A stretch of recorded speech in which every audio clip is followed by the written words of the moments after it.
bersama kami di MMA Mertua Menantu Aduh. Ini adalah dua ibu-ibu yang luar biasa. Pekerja keras, tidak tidur, non-stop. Tidak hanya mengguncangkan keluarganya, ini mengguncangkan dunia menurut saya. Ini ibu-ibu pemburu naga nih menurut saya, nih luar biasa. Inilah Ibu Nur dan Ibu Fuji. Wah, boleh perkenalkan namanya, umur, dan kerjaannya. Profesinya apa? Nama saya Ibu Nur, umur saya bulan ini 59 tahun. Wow. Pekerjaannya saya sehari-hari di dapur umum. Nah, luar biasa. Bu. Nama saya Fuji, umur saya 48 tahun. Pekerjaan ibu rumah tangga biasa, tapi setiap harinya ya sama kayak Ibu Nur di dapur umum. Wah. Mungkin banyak orang yang tidak sadar apa itu dapur umum. Dapur umum adalah dapur yang selalu sedia pada waktu bencana, pada waktu ada tiba-tiba gempa bumi, ada masalah-masalah di dalam masyarakat seperti pada waktu COVID. Mereka harus kerja pagi, siang, dan sore, memberi makan puluhan, ratusan, ribuan orang. Dapur umum seringkali tidak dibiayai oleh pemerintah atau oleh yayasan atau oleh apapun, tapi mereka juga berusaha untuk mendapat sumbangan dan mereka juga berusaha dengan cara yang sangat kreatif menghasilkan makanan sehat untuk banyak orang. Hari ini kita mau dengar kesaksian mereka, ibu-ibu pejuang yang luar biasa, tanpa bayaran melakukan semua hanya bagi sesama dan bagi Tuhan jelasnya. Bu, sebenarnya pengalaman apa yang paling mengerikan atau yang paling mengagetkan? Saya dengar pada waktu satu kota Bekasi banjir. Nah, ibu itu hari tanggal 1 lagi ya, sedang liburan. Nah, itu bagaimana ceritanya? 1 Januari itu ya berarti ya? Iya. Waktu itu kan 1 Januari itu anak-anak saya bilang, kemarin kan belum kita liburan, ayo kita liburan. Nah, ternyata malam itu kan tahun baru ya, hujan terus menerus, nggak berhenti-berhenti. Saya sebenarnya udah ada firasat nih, jangan-jangan banjir nih. Wah, jadi udah feeling ya. Sebagai ibu. Terus emang jangan jauh-jauh deh liburannya, di Jabotabek aja gitu kan. Terus akhirnya anak saya dapat voucher di Four Seasons katanya ya. Gitulah. Aduh, ini ibu luar biasa, kaya raya, diberkati nih ya. Dapat voucher di Hotel Bintang 5, terus kami ya pokoknya menghibur diri lah, menyenangkan seperti itu. Tiba-tiba senior saya WhatsApp, banjir, kamu siap-siap tugas. Siap-siap tugas. Oh siap. Terus anak-anak saya bilang, sekarang mama pulang dulu ya, ada tugas negara. Ada tugas negara. Kenapa? Itu kondisi lagi liburan ya? Iya, orang kita lagi spa, apa ya? Lagi pusing, lagi berenang, gitu, lagi ada di dalam. Gitu lah, aduh, jadi orang kaya sebentar. Terus jadi anak-anak terus oh iya ayo yang satu anak saya bilang telepon itu cari Grab. Ternyata Grab juga nggak bisa ini, semua Bu, nggak bisa jalan, banjir. Coba cari sampai ini cari akhirnya pokoknya yang dapat berapa aja deh, pokoknya harus segera sekarang. Akhirnya dapet tuh, tapi betul banjir di mana-mana. Sampai sini ya sudah. Pakai baju tugas langsung baju koki langsung semuanya itu terus-terusan kalau nggak salah seminggu non-stop tidak pulang sauna juga ya, tapi saunanya di dapur di depan kompor pagi siang sore luar biasa. Banyak orang yang tidak peduli dan banyak orang yang berkata itu urusan orang, saya sedang berlibur. Tapi ada seorang ibu yang kaya luar biasa. Bukan soal harta, tapi tanggung jawab. Kaya dalam soal destiny. Dia tahu bahwa hidupnya untuk menolong orang lain. Dia tinggalkan Bintang 5 Four Seasons dan tempat yang paling nyaman tanpa banjir. Dan dia menebus semuanya dengan susah payah menerobos banjir. Ya. Hanya untuk menyediakan makanan selama seminggu penuh tidak tidur untuk ribuan orang yang membutuhkan. Luar biasa pahlawan yang tidak pernah ada yang tahu nama dan tempatnya. Bu, saya dengar Ibu juga luar biasa pada waktu COVID orang lain sembunyi dan takut, tapi Ibu juga hampir tidak tidur memberi makan begitu banyak orang. Boleh cerita sedikit bagaimana ceritanya? Ya, kalau dari kami itu memang sebelum COVID memang kita sudah dari dapur kami sudah bagi-bagi makanan. Tapi jumlahnya masih 100 per hari begitu. Tapi waktu masuk COVID itu benar-benar karena kita lihat seperti Ibu tadi bilang orang udah pada sembunyi dan tidak ada makanan, dan kan banyak yang terdampak tuh Bu. Iya. Kita lihat banyak yang terdampak, bahkan toko-toko pun nggak tutup, dan rumah makan juga tutup. Ya kan. Nah, kayak ojol, tukang ojek itu nggak bisa. Bukan, maksudnya nggak ada yang naik ojek, jadi mereka nggak ada penghasilan. Semua nggak ada penghasilan. Bahkan sebenarnya kita pun mau memberi makan itu, banyak orang yang istilahnya tidak membuka pintu rumahnya untuk kami, takut gitu. Dari situ, tapi karena kebutuhan makanan untuk makan itu kan kebutuhan mendasar, kebutuhan primer. Jadi waktu itu kita bagaimana caranya kita bisa menolong orang hanya dari makanan, karena dari makanan yang sudah masak, yang sudah matang. Karena kalau kita memberi bahannya doang itu belum tentu orang bisa. Ya benar Bu, karena banyak yang terdampak yang tidak bekerja diberhentikan dan tidak punya gas, tidak punya macam-macam. Ya, dari situ kami itu mulai memberi makan di situ. Nah, waktu COVID itu kita banyak memberi makannya itu banyak daripada. Sehari berapa Bu? Waktu masuk COVID itu bisa 800 sampai 1000 per hari. Per hari ya. Timnya berapa orang yang bantu masak? Yang bantu masak cuman 2-3 orang doang. Wah, setiap hari itu non-stop ya, 1000 setiap hari, luar biasa. Tapi kita belum dengar nih dari Bu Nur. Nah, dia Bu, kapasitas Ibu atau Ibu pernah bikin paling banyak berapa? Satu hari? Satu hari itu pernah kita bikin sekitar 20.000 sampai 30.000. 30.000. Ini paling luar biasa. Dalam satu hari 20 sampai 30.000. Iya. Berapa orang Bu timnya? Kalau timnya kami kalau 20.000 nih ya. Itu timnya waktu itu kami punya 25 orang. 25 orang tapi untuk 20.000 berarti satu orang itu harus bikin 1.000 loh. Luar biasa. Sebelumnya ini namanya obrolan meja makan. Jadi harus dimakan. Walaupun mungkin tidak seenak masakan dari ibu-ibu yang luar biasa ini. Silakan Bu. Diminum dulu ya. Iya. Silakan diminum dan silakan dimakan. Oke. Luar biasa sekali.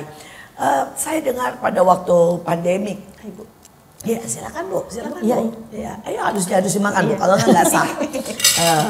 Karena ini obrolan meja makan. Pada waktu pandemik itu semua orang kan mengalami kesusahan ya. Tidak ada makanan, kemudian kehilangan pekerjaan, kemudian banyak yang sakit. Saya dengar juga katanya Ibu mengurusin yang di rumah, yang isolasi mandiri dan mengirim makanan ke mereka. Wah, itu pekerjaan bertumbuk-tumbuk ya. Dengan tidak ada uang. Nah, itu lebih serunya ya. Tidak ada uang waktu itu dan tidak ada bahan, di mana-mana juga masalah sekali. Apa yang terjadi waktu itu dan bagaimana itu? Waktu itu ya, memang seperti yang tadi Ibu bilang, di mana-mana memang susah, tutup, lockdown semua ya. Bahkan di pasar pun sampai susah untuk cari tahu tempe aja susah. Akhirnya kita sepakat ya, kita sebagai orang yang punya Tuhan ya, kita sepakat semua, ayo kita minta teriak sama Tuhan bahwa kita ini untuk membantu kemanusiaan kita, untuk membantu saudara-saudara kita. Ya, Tuhan kita adalah Tuhan yang Maha dengar ya.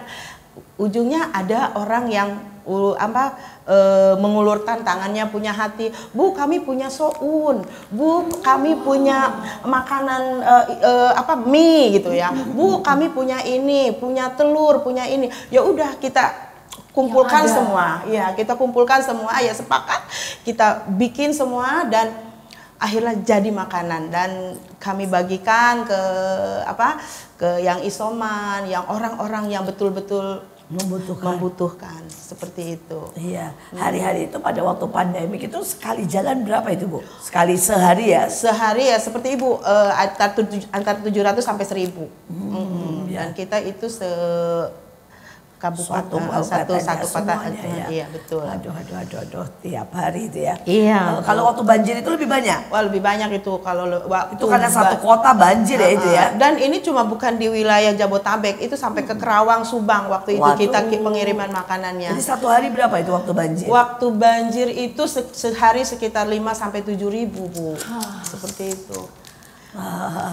Nah, ini bicara-bicara sedikit ini. Bu, silakan Bu, dibuka itunya serbetnya dan mari kita makan saling cerita.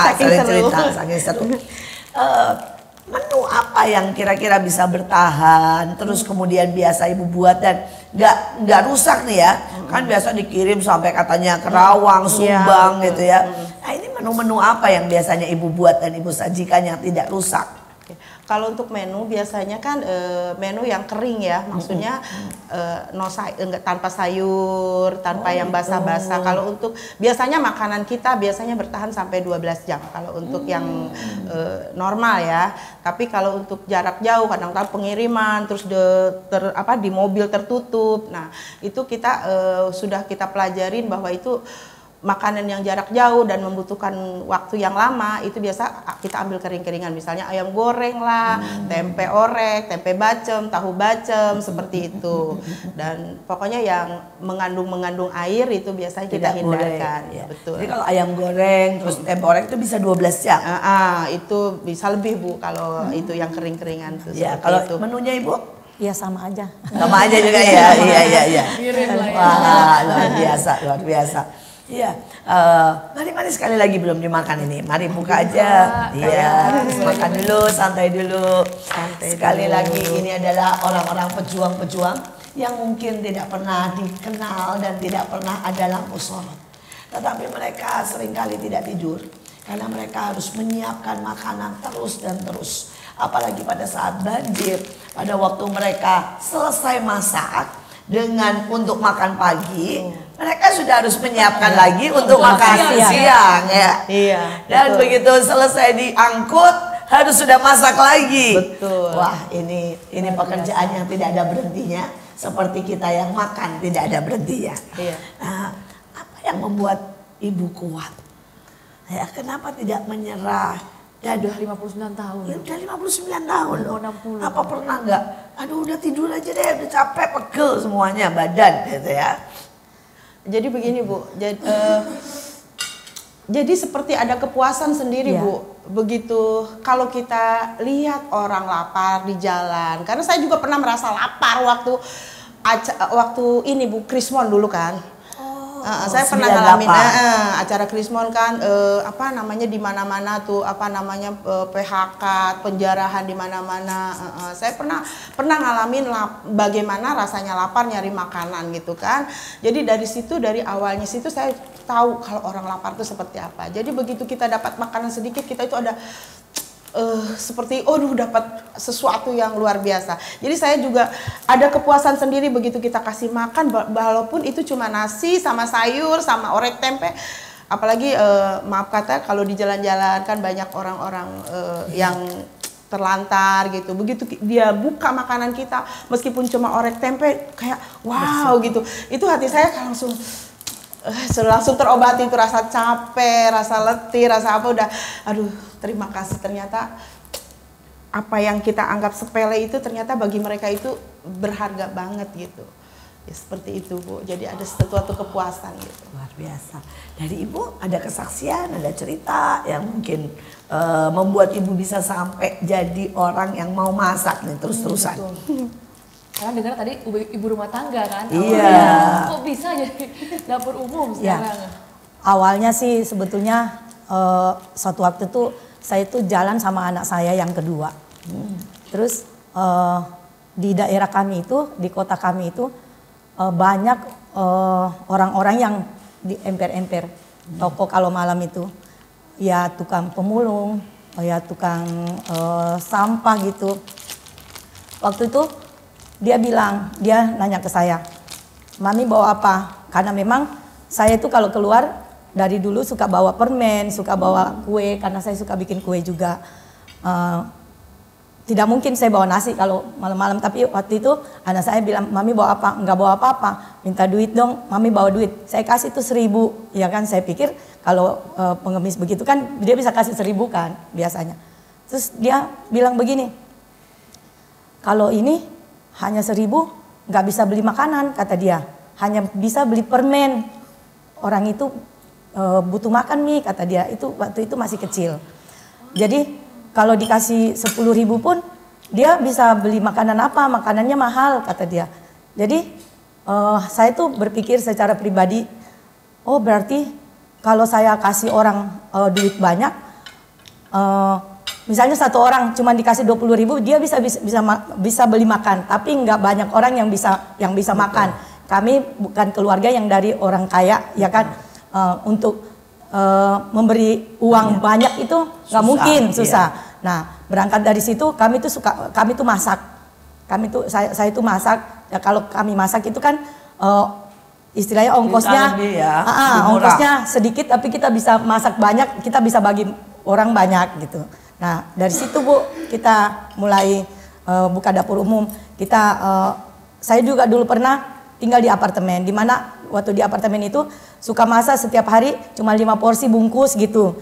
Kami kumpul beberapa dari ibu-ibu, kami kumpul berapa bungkus untuk bagi.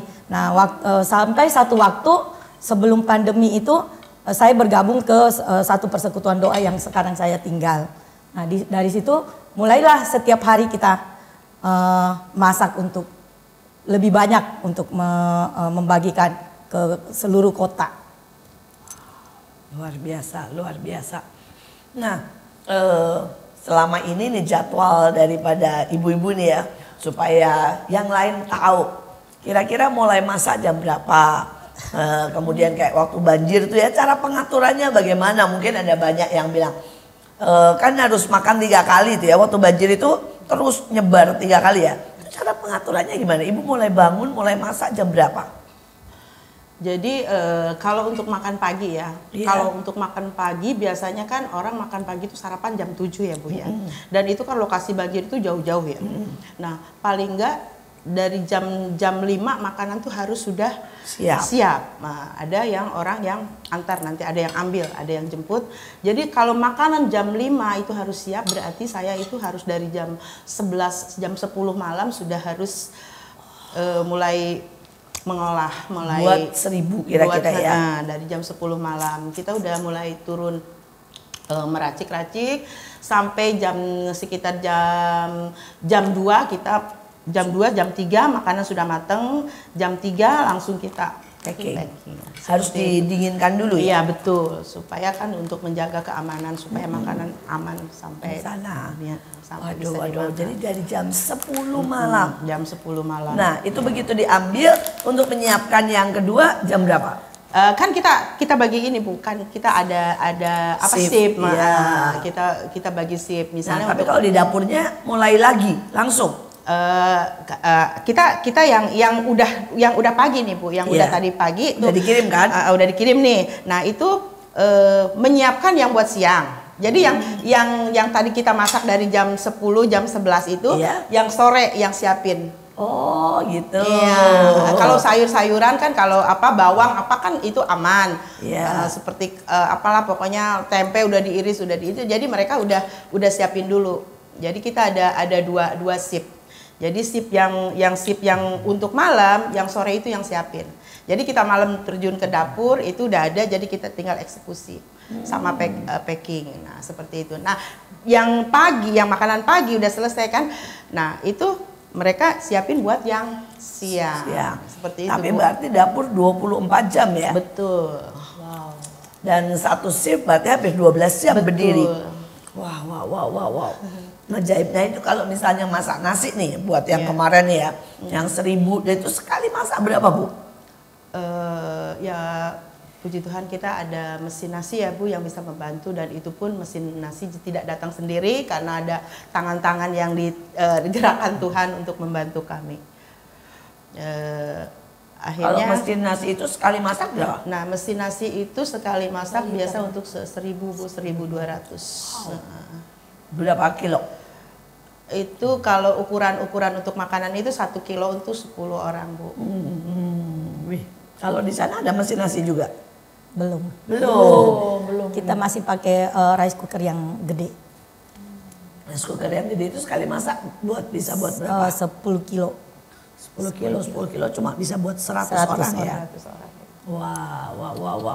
Hitungannya sama nih. Hitungannya sama semuanya. Tahu semuanya. Ini ibu-ibu yang sudah sangat handal, sudah sangat biasa. Benar-benar pahlawan yang ada di belakang. Ajaib sekali. Boleh kasih satu kesaksian apa yang pernah dialami yang paling mengerikan, ya, karena kan kita tahu ya, setiap tempat, setiap pekerjaan pasti ada korban, dan ada begitu banyak ya masa-masa yang tidak ideal atau saat-saat yang mungkin gak enak, dan tetapi harus tetap dilewati, dan itulah yang membuat sebenarnya tekad dari ibu-ibu ini yang membuat terus bisa ada bertahan selama ini. Yang paling kalau ada pesanan banyak gitu ya Bu ya, kalau ada pesanan banyak, terus terang aja tim saya itu, tim dapur kami itu bukan orang-orang yang profesional Bu. Jadi mereka datang dari berbagai kalangan yang boleh dikata ya orang-orang yang kemampuannya nggak begitu hebat lah gitu, tapi kami percaya sih kami ada yang di atas, ada Tuhan yang penolong kami gitu. Tapi ya. selain itu juga niat mereka Betul. ini itu yang sudah luar biasa. Betul, ya Ibu. Bu. Seperti Banyak itu. orang kaya pintar tapi nggak mau bantu, nggak mau Ya. kerja, buat apa ya, nggak mau berkorban, nggak mau bangun, nggak mau semalam-malaman nggak tidur. Iya. Nah terus jadi waktu ada pesanan besar, kekhawatiran tetap ada sebagai manusia ya Bu ya. Aduh, ada pekerjaan segini banyak, tim saya orang seperti ini. Ya kita cuma mengandalkan tangan ke atas, minta tolong gitu sama Tuhan. Ternyata itu anak-anak pekerja-pekerja, pokoknya tim kami itu jadi begitu ajaib Bu. Jadi begitu yang tadinya pokoknya di bawah rata-rata lah ya, bukan orang-orang yang hebat gitu, tiba-tiba dia bisa menggerakkan ini, bisa memerintah orang, bisa kan kadang-kadang ada yang volunteer yang bantu Bu buat packaging lah apa, bisa perintah orang, bisa pokoknya dengan saya juga kadang ini anak hari-hari kok bego gitu ya, tapi kok begitu iya Bu, saya sampai kok bisa ya, ini kamu begini ajaib, saya bilang gitu ya. Ya ini tuh kembali lagi karena ya Tuhan kita yang kita punya Tuhan yang ajaib gitu, seperti Luar itu. luar biasa. Dari Ibu? Kalau dari saya yang paling mengerikan itu memang kalau berbicara masalah dapur itu sama Kalau pesanan kendalanya, banyak ya. pesanan banyak, terus ngelihat tim dari Timnya kita kacau balau. ya benar Bu. Ya, Nah, itu juga iya. Cuman kalau saya ada satu lagi ya, memang dari masalah biaya, karena kita memang di tempat kami itu nggak ada donatur tetap untuk yang untuk dapur umum lah. Jadi kalau ada waktu COVID itu misalnya harus memberi makan isoman gitu. Isoman satu kota. Nah itu kalau isoman satu kota kan waktu itu sini lockdown, otomatis pasti yang di kampungnya atau gangnya yang di lockdown itu pasti banyak kan yang kena. Nah itu yang saya mikirin itu biayanya sebenarnya Bu. Biayanya sebenarnya Bu. Aduh ini waktu saya dan teman-teman itu sepakat kasih makan isoman. Waduh, kalau kita membagi ke kota itu suka-suka kita nasinya. Tapi kalau isoman, kalau kita memutuskan untuk kasih isoman, kan nggak mungkin isoman yang ini kita kasih, isoman yang itu nggak kasih. Judulnya udah isoman kan. Nah itu kalau misalnya itu kami juga waktu kasih makan isoman itu kan langsung kerjasama sama kontaknya ke Binmas ya Binmas itu. Jadi otomatis yang Binmas itu kan kasih data yang memang Iya. akurat, satu gang itu berapa, satu RT itu berapa. Nah itu mau tidak mau kita harus ngerjain sesuai dengan jumlah yang kita dikasih datanya itu. Nah itu satu yang saya pikir juga itu adalah dananya. Saya juga kami seperti tadi saya bilang kami itu berangkat bukan dari orang yang kaya.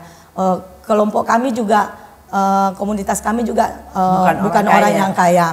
Nah tapi kalau kita seperti tadi Ibu bilang, asal kita berangkat mau ada kerinduan kita mau, keputusan kita mau. Dan waktu itu ya seperti Ibu juga, Ibu Nur juga tadi bilang, tiba-tiba aja ada yang ngasih, ya ada yang itu. Tetap ada sampai segudang keajaiban. waktu kita mengumumkan juga bilang kita isoman itu, sampai anak-anak sekolah minggu kami, anak-anak sekolah minggu saya yang dulu yang udah kami tinggalkan di Jakarta itu pun telepon. Ya, saya ada transfer gini, ada begini gitu. Itu akhirnya waktu menjumlahkan itu pun saya berpikir, waduh ini kita pernah menghabiskan sebegini banyak itu kalau bukan berapa ya kalau bagi saya kalau udah ratusan juta itu Sudah udah banyak banget. Ya, pasti, udah pasti, banyak pasti. dengan kondisi yang kita nggak punya apa-apa gitu. Betul. Tiba-tiba kalau dihitung semuanya, Iya Bu. pada waktu itu sampai ratusan juta. Iya. Ya.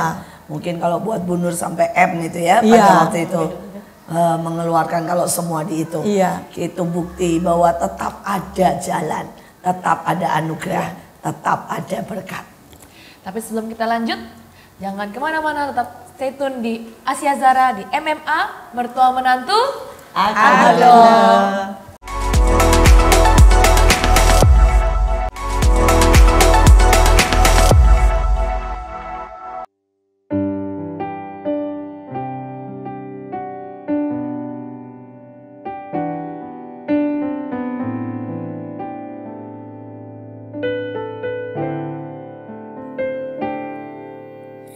Kami datang di hadirat-Mu dalam satu kasih dengan bersehati,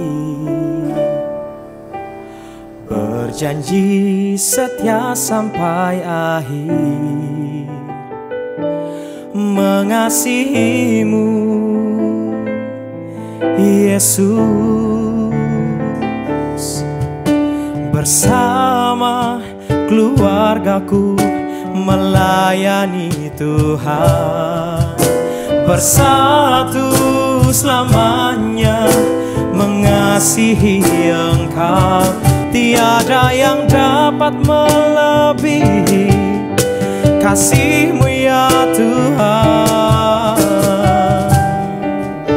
Bagi kami Engkau segalanya.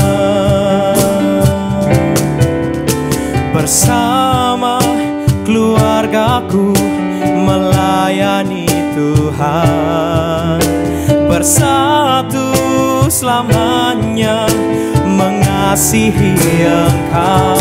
Tiada yang dapat melebihi kasih-Mu ya Tuhan.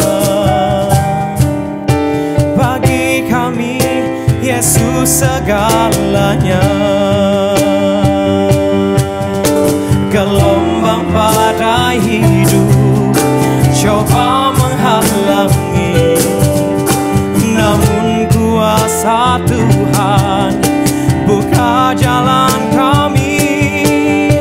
Gelombang badai hidup coba menghalangi, namun kuasa Tuhan buka jalan kami.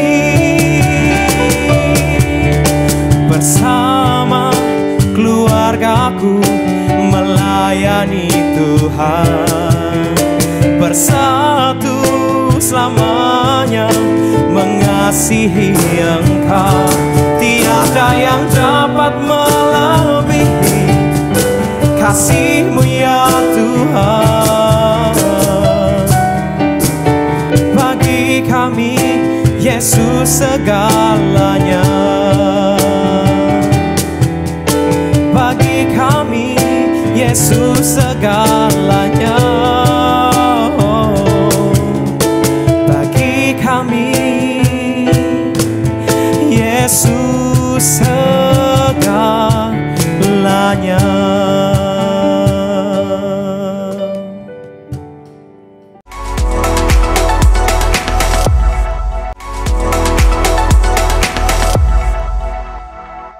Kembali lagi di MMA, mertua menantu Aku dong. Kita masih sama dengan Ibu Nur dan Ibu Fuji, Mamah Nur dan Mamah Fuji. Wah, Iya. luar biasa ini. Orang yang Ibu-ibu. memberi makan jutaan orang. Nah, Kalau di jumlah-jumlah menurut saya udah hampir jutaan pasti. Berapa tahun ya Bu ya?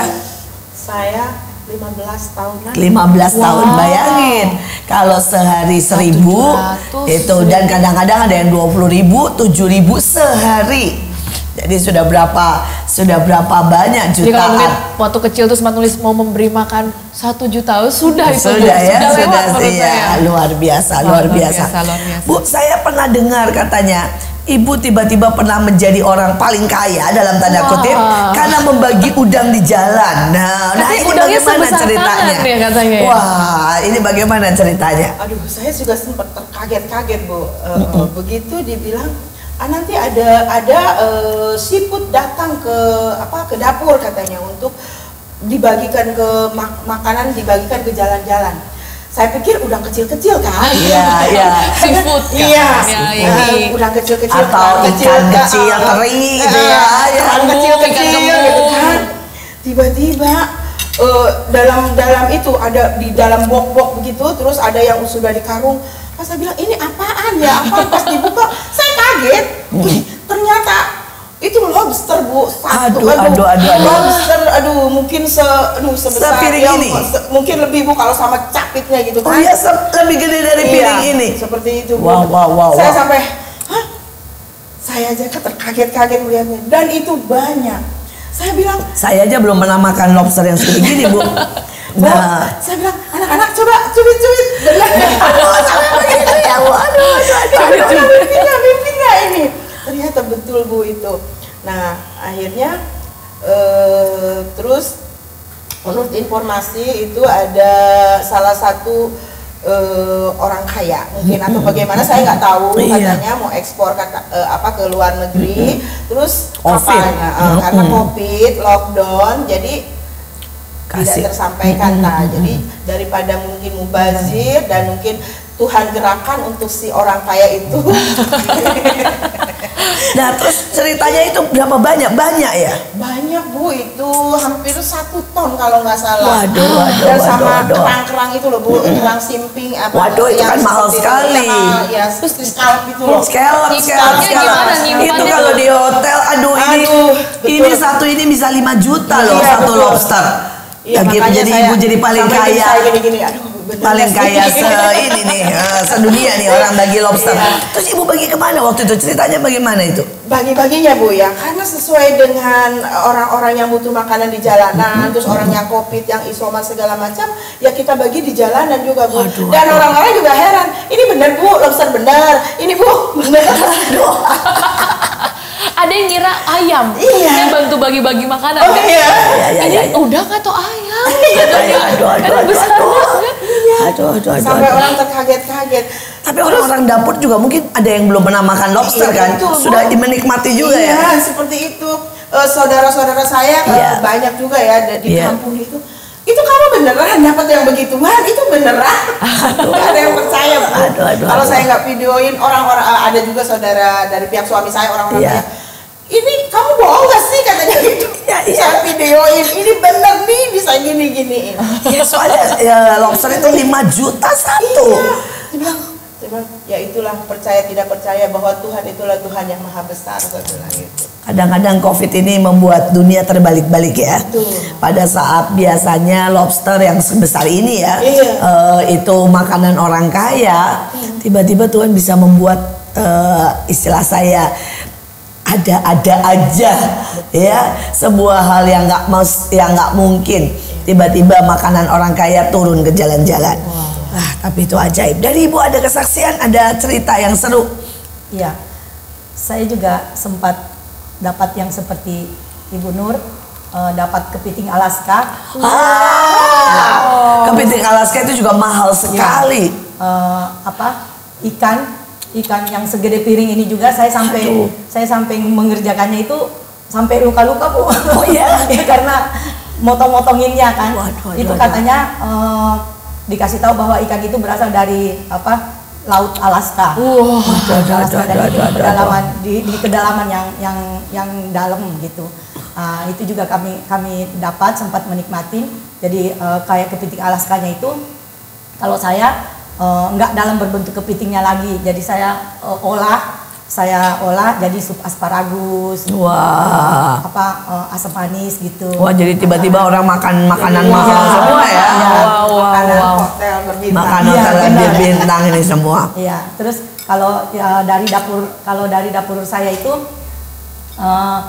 ya seperti saya juga dapat sayur-sayuran begitu karena memang bersyukur saya tinggal di daerah yang memang penghasil sayur. Jadi waktu COVID semua lockdown itu di pasar itu kami masih bebas untuk dapat sayur, dan dari petani-petani juga kadang mengirimkan kepada kami satu bal begitu sampai kalau dapat itu udah seperti mau dagang sayuran gitu.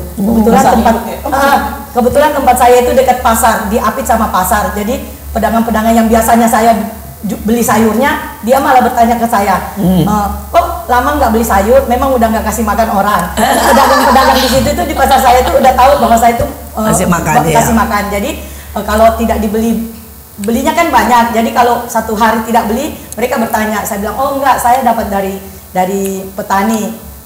Saya mau buka lapak nih di samping kamu nih. Sampai bilang iya buka aja, tapi saya nggak boleh. Saya bilang nggak boleh, itu orang ngasih untuk saya memberi makan. Kalau saya nggak bisa jual, saya nggak mau jual. Saya bilang. Terus untuk yang lauknya nih Bu, kami tuh dapat dari agen telur. Terus biasa disuplai telur. Nah satu waktu saya bergumam dalam hati saya, lah kepengen nih kasih makan orang ayam gitu, jangan telur-telur melulu gitu. Bener, berselang 1-2 hari, cuman 1-2 hari itu ada yang nelpon, ini saya transfer uang segini beliin ayam gitu. Aduh ya. Tuhan itu mendengar cuma di dalam hati ya. Dalam baru 2 minggu yang lalu tuh juga saya sempat bergumam gini sama yang bantuin saya, aduh kepengen ya kasih makan orang daging rendang. Saya bilang coba deh kita cari-cari daging rendang di mana ada istilahnya pemotongannya kah atau apa yang kita bisa dapat murah. Saya kepengen tuh kasih makan orang daging gitu kek, ya kan, daging rendang gitu, semur gitu. Nggak lama Bu, besok malamnya atau besok sorenya atau besok malamnya itu udah ada yang WA. Jika Bu kalau dapur Ibu dikasih daging, katanya bisa ngolahnya nggak, daging kambing, daging sapi gitu. Dalam hati saya, ya memang ini dapur kita masak, pasti bisa kita olahnya. Kirim aja, saya bilang gitu. Jadi aku tuh percaya, saya pribadi tuh percaya Bu, bahwa kalau kita niat, kita mau menolong orang, pasti percaya saya itu bahwa kita itu cuma saluran, berkat. Rezekinya orang-orang itu tersalur melalui kita. Ajaib. Dengar-dengar Ibu juga punya pengalaman ya, dapat sayur, terus kemudian katanya pernah dapat daging begitu banyak sampai nggak bisa motongnya, ya. Coba bisa diceritakan nih, seru ini keajaiban yang setiap kali terjadi. Iya Bu, itu sayur dapat dari petani-petani. Jadi Bu, petani-petani yang sederhana. Jadi mungkin mereka itu sering mendengar kita sering bagi-bagi makanan. Jadi mereka juga tergerak hatinya Bu. Jadi ya kembali lagi ya, yang di atas yang menggerakkan hati mereka buat ikut berbagi dengan apa yang mereka punya. Jadi ada yang wortel, ada bayam, ada segala macam sayur-mayur komplit, sampai ubi, singkong, sampai daun labu, semuanya dikirim. Dan itu bukan dari satu orang petani, dari berbagai macam petani yang punya hati mau ikut berbagi seperti itu Bu. Setiap kita bisa memberi apa yang ada pada kita. Bayangkan petani-petani yang sangat sederhana. Selama pandemi maupun sampai hari ini, mereka tidak diam. Tetapi mereka memberikan apa yang mereka punya. Bahkan sampai daun ubi yang sederhana, daun pepaya, mereka berikan karena mereka ingin ikut untuk memberi, ikut untuk menjadi saluran untuk menolong orang lain. Tapi bagaimana dengan kita? Kadang-kadang kita terlalu banyak alasan dan berkata bahwa ya itu urusan orang lain, dan kita tidak pernah turun, kita tidak pernah memberi, kita tidak pernah peduli bahkan dengan banyak orang lain. Mungkin di rumah kita punya banyak barang dan kita tidak bergeming, dan bahkan itu lapuk dan hilang dan rusak. Sekali lagi, mari kita belajar dari hidup mereka. Mereka hidup untuk memberi, mereka hidup untuk melayani, mereka hidup untuk memberi makan begitu banyak. Bagaimana dengan pengalaman daging waktu itu? Katanya dengar-dengar butuh gergaji atau butuh apa itu ya? Saya tidak tahu itu bagaimana ceritanya. Besar ya. Iya betul Bu. Waktu pertama-tama kita mendapat daging, itu daging kan di satu dus gitu Bu ya, dalam itu frozen Bu. Oh, es ya, es ya. Dan kita belum punya wadah yang cukup ya. Jadi kita sampai kebingungan. Ya betul, kita akhirnya minta tolong ke tukang daging di pasar. Pak, boleh potongin ini ya. Ada sebagian juga anak-anak saya beliin golok apa pokoknya. Sampai belajar itu ya, motong daging. Betul, motong daging itu. Ya seiring berjalan waktu kita belajar banyak, akhirnya sekarang sudah tidak kaget lagi. Oh, ya, sudah tidak kaget lagi. Iya. Terus katanya pernah dari Ibu Fuji ya, tiba-tiba dapat santan banyak sekali. Nah itu terus buat apa itu? Ya, karena kami membagi, kalau santan itu memang santan yang sebelum masuk pabrik ya Bu ya, sebelum dibuat yang kemasan-kemasan itu kita udah dapat. Jadi intinya, waduh, ya intinya itu banyak banget. Terus jadi bagaimana itu penanganannya? Kami freezer. Setiap hari kami masak itu, jadi menunya itu. Tapi kan memang kami satu kota, jadi nggak terus-terusan orangnya. Iya. Jadi tapi masaknya jadi masak kolak gitu ya. Masak rendang kan butuh santan yang banyak gitu. Opor, kari gitu. Sebenarnya saya juga pernah kebagian Bu santannya. Oh iya, wah. Sering berbagi. Kalau sering berbagi ya, dapat daging lempar sana, sama sini ya, wah luar biasa. Benar-benar keajaiban. Tapi ini adalah bukti nyata, ya. Sudah berapa tahun? 15 tahun ya. Kalau Ibu berapa tahun? Saya kurang lebih 3-4 tahun. 3-4 tahun. Dan Tuhan tidak pernah berhenti memberkati. Tidak pernah tahu kita dari mana semua bahan itu datang. Kalau dijumlah sudah jutaan, dan kalau sudah dijumlah dengan kalkulasi uang sudah miliaran. Dan Tuhan tidak berhenti. Ini bukti sesusah apapun ya, kita masih tetap percaya ada tangan yang ajaib. Di saat kita menyerah, Tuhan turun tangan, dan Tuhan akan memberikan jalan untuk setiap kali kita boleh menolong orang lain. Nah, mungkin di akhir daripada ini Ibu boleh bersaksi atau cerita dan memberi pesan terutama untuk ibu-ibu, karena banyak ibu-ibu itu tidak tahu mesti ngapain. Mereka nganggur, arisan, kadang-kadang stres, kesepian, ya anak-anak sudah tidak peduli. Nah, tolong diajak aja supaya semuanya melakukan sesuatu. Begini, jadi awalnya saya memberi makan kan saya pernah lapar ya, saya pernah hidup kurang juga. Tapi begitu Tuhan ada getaran Tuhan taruh di hati saya untuk memberi makan orang, itu semuanya ngalir begitu aja. Dan anaknya Ibu tidak pernah kekurangan sejak itu ya? Tidak pernah kekurangan, malah kelimpahan. Anak-anak juga semua sudah diberkati luar biasa. Iya betul, anak-anak saya diberkati Tuhan. Dan ya tadi yang seperti saya bisa tidur di hotel bintang 5, yang tadinya saya pernah lapar seperti itu. Jadi Tuhan tuh tidak pernah berhutang, dan saya percayalah apapun agama kita tahu kalau kita punya hati buat sesama, itu pasti Tuhan beri kemudahan buat semuanya. Dan untuk himbauan untuk para ibu-ibu, begitu ada getar di hati kita. Kadang-kadang kita di jalan ya Bu ya, lihat pengemis, lihat orang telantar itu kadang-kadang aduh kasihan banget. Nah, itu jangan tunggu lama-lama Ibu. Jangan tunggu lama-lama, ada barang apa, buka kulkas Ibu di rumah. Ada sisa sayur, ada apa? Mulai diolah. Mau jadi 2 bungkus, 3 bungkus, mulailah kerjakan. Jadi jangan tunggu-tunggu waktu lagi, jangan menunggu suami kasih duit lebih, uang Wah, belanja lebih. iya. Jangan terlalu banyak nonton Sinetron, ya tidak berguna ya. Ya. Ibu ini udah nggak sempet nonton sinetron ya? Saya nggak tahu Bu malahan. Saya udah nggak tahu. Saya sudah tidak tahu. Saking hidupnya adalah buat orang lain dan buat jadi berkat. Ibu Bu, Kalau saya mau mengajak yang ibu-ibu yang belum memberi makan ya, mari kita memberi makan karena berilah maka kamu akan diberi. wah betul.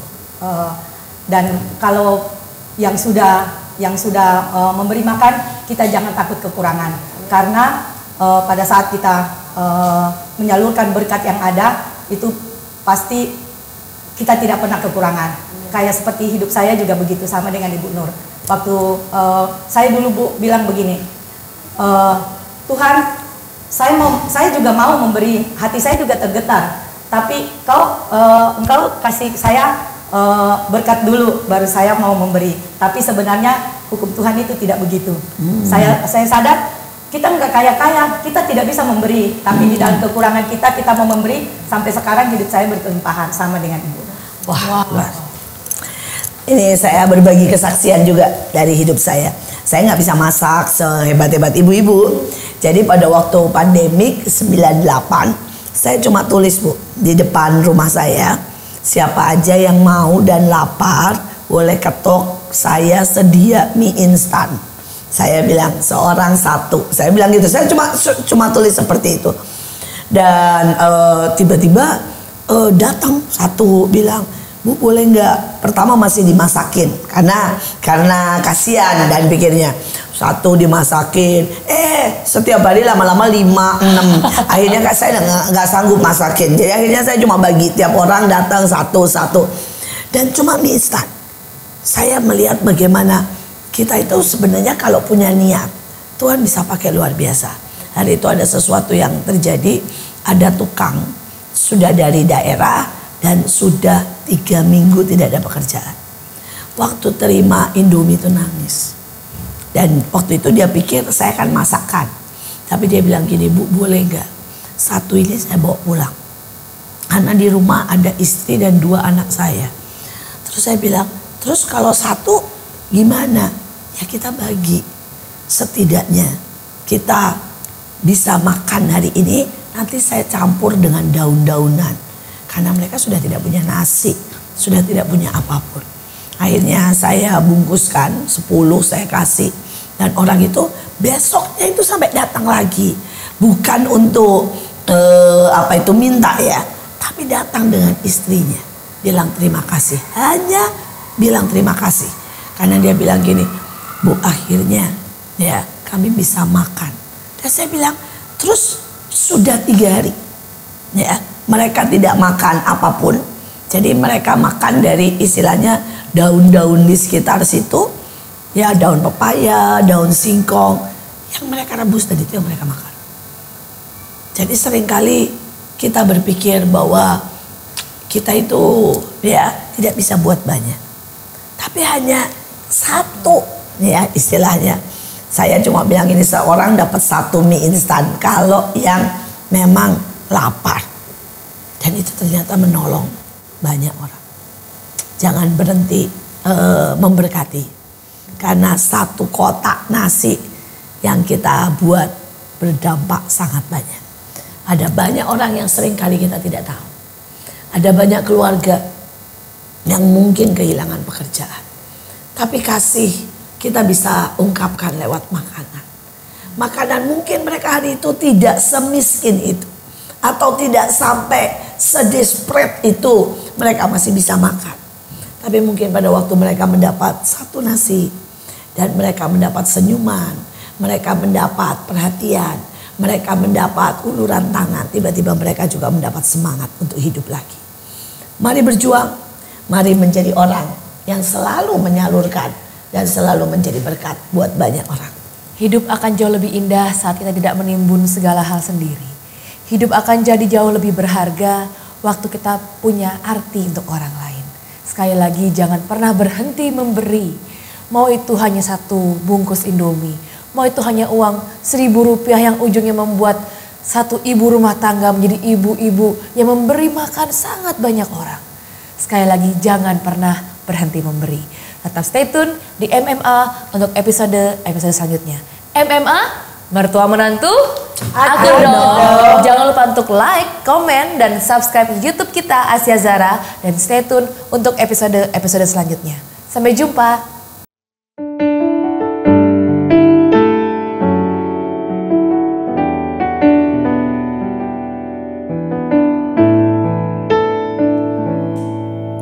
Seperti mentari yang bersinar,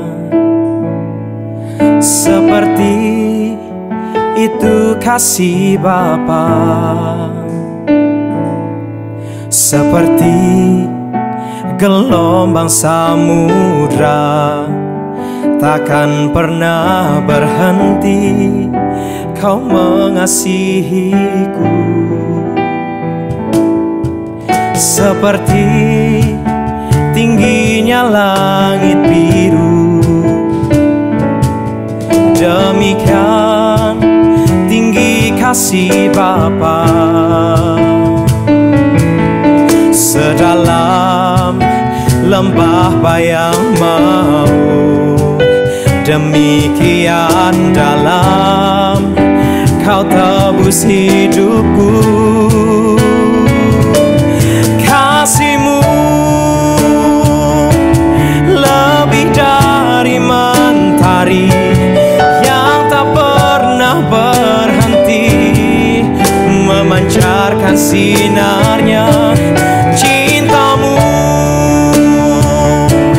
lebih dari samudra, tenggelamku di dalam kesetiaan-Mu Tuhan. Terima kasih atas cinta-Mu.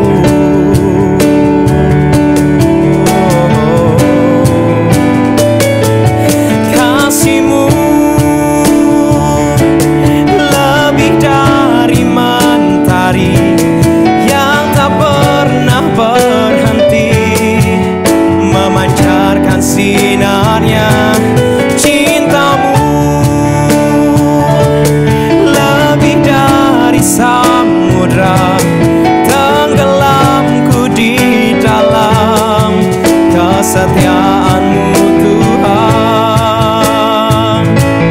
Terima kasih atas cinta-Mu.